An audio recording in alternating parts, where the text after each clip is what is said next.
I think really in all aspects of the game, Coach Locker's got to be pretty pleased. I think the offensive line did a really nice job protecting Reed.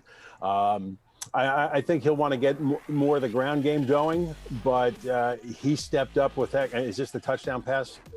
Yeah, look at that. I mean, that was right where it needed to be. And I think really, though, what stood out the most in that game was Warwick's defense. I mean, these guys just pinned their ears back, and they just came after LS every which way. Their offense was very good, obviously, but I was even more impressed with their defense.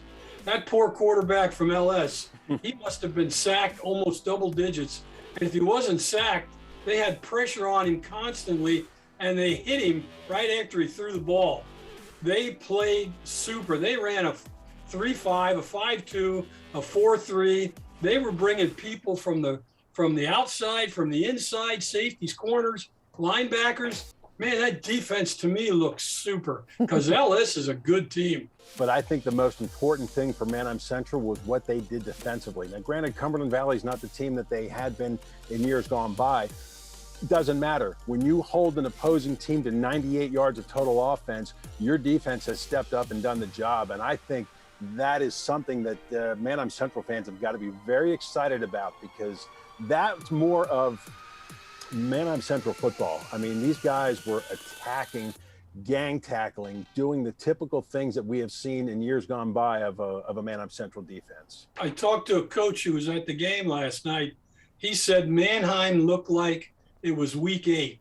That's how well they executed on defense and the way they executed on offense. And I believe that they got a chip on their shoulder. When you have a quarterback throw for 300 yards and a running back do 110 and a receiver get 144, I'd say they have a pretty good offense. And the defense was even better from what I understand.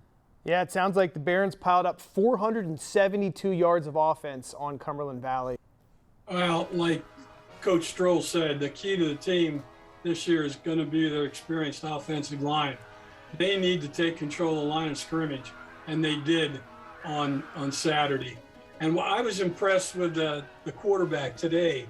He didn't have to be a Noah Palm. He just needs to execute the offense, get his reads, because he, like you said, he's got the Flinton brothers, he's got Barassa, plus he threw a pass at the end of the first half that was a beautiful, right on the money to Flinton for like 60, 70 yards. Cocalico did enough defensively.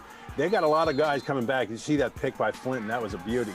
You know, I think we're going to see an even better Cocalico defense as the season goes on, just like with the experience they have on the offensive line, the experience they have on the defensive side of the ball, both on the front line and the linebackers, and then you sprinkle in some experience in the secondary.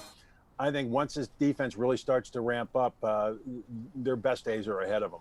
Ephrata Mounts, they get a win in week 1 for the first time in 18 years, which just shows you that the program is continuing to head in a really good direction. They take down MUHLENBERG 41-20. I was really impressed with Mortimer. He was 4 for 6, and he rushed 4 for 6 for 100 yards, and he rushed for 63 yards. But he ran the offense well, and he hasn't been under center since midget football, the D level. And for his first game to be able to do what he did, run that offense, and he's just going to get better and better because he's got great feet.